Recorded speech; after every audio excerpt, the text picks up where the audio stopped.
સ્વાગત છે તમારું ધ ફૂડી કિચનમાં। આજે હું તમારા માટે લઈને આવી છું હેલ્ધી બાજરીના લોટના ઢેબરાની રેસીપી। તમે આને ચા સાથે ખાઈ શકો છો, લસણની ચટણી સાથે પણ ખાઈ શકો છો। અને જો તમે મારી ચેનલને સબસ્ક્રાઇબ ના કરી હોય તો ચેનલને સબસ્ક્રાઇબ કરી દેજો। તો ચાલો આપણે વિડીયો શરૂ કરીએ। બાજરીના લોટના ઢેબરા બનાવવા માટે સામગ્રી જણાવી દઉં છું।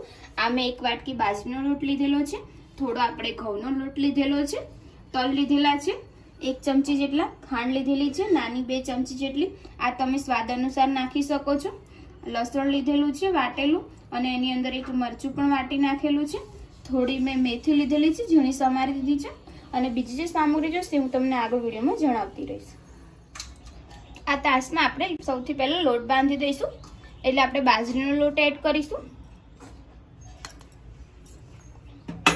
ઘઉંનો લોટ એડ કરી દઈશું, મેથી એડ કરી દઈશું,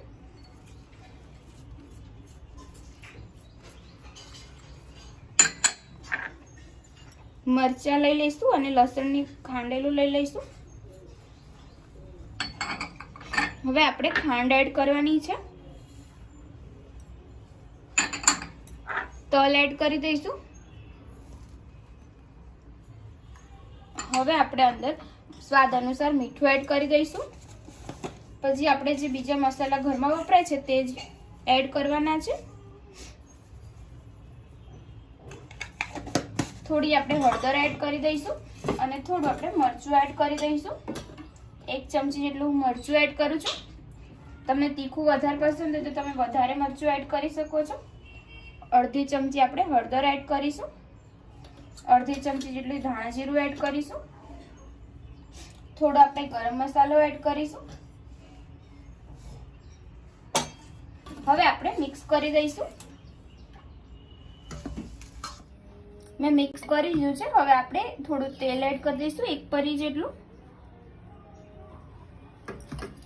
હવે આપણે એની અંદર છાશ એડ કરીને લોટ બાંધી દઈશું। તમે દહીં પણ એડ કરી શકો છો। આપણે થોડી છાશ એડ કરીશું અને પછી થોડું જરૂર પ્રમાણે પાણી નાખીશું અને લોટ બાંધી લઈશું। બહુ આપણે ઢીલો લોટ નથી બાંધવાનો, એટલે આપણે થોડું થોડું પાણી નાખતું જવાનું છે અને લોટ બાંધવાનો છે।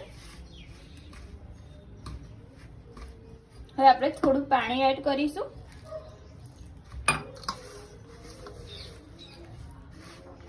બહુ ઢીલો લોટ ના બાંધે એટલા માટે આપણે થોડું થોડું જ પાણી એડ કરવાનું છે। સરસ આપણો લોટ બંધાઈ ગયો છે। મેં થોડું જ પાણી એડ કર્યું છે। હવે આપણે ઢેબરા બનાવી લઈશું। આપણે લોટ લઈશું અને આના આપણે ઢેબરા બનાવી લઈશું। જેમ આપણે રોટલી વણીએ તેમ આપણે વણી લઈશું।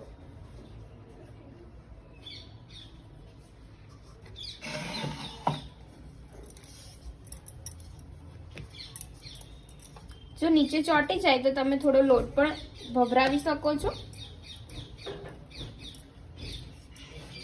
નાની સાઈઝ આમાં ફાટે નહીં તેનું ધ્યાન રાખવાનું છે। મેં નાની સાઈઝનું જ વણ્યું છે। હવે આપણે તવી ગરમ થઈ ગઈ છે, તવી ઉપર શેકી લઈશું। આપણે ઉપર થોડું તેલ લગાવી લઈશું।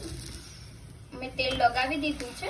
આ સાઈડ આપણે તેલ લગાવી લઈશું થોડું, અને બંને સાઈડથી આપણે શેકી લઈશું।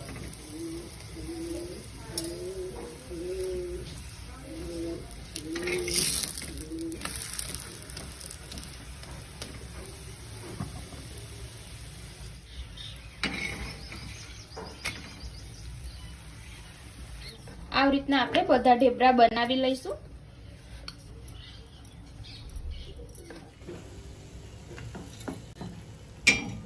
સરસ મજાના આપણા હેલ્ધી ઢેબરા રેડી થઈ ગયા છે, તમે જોઈ શકો છો।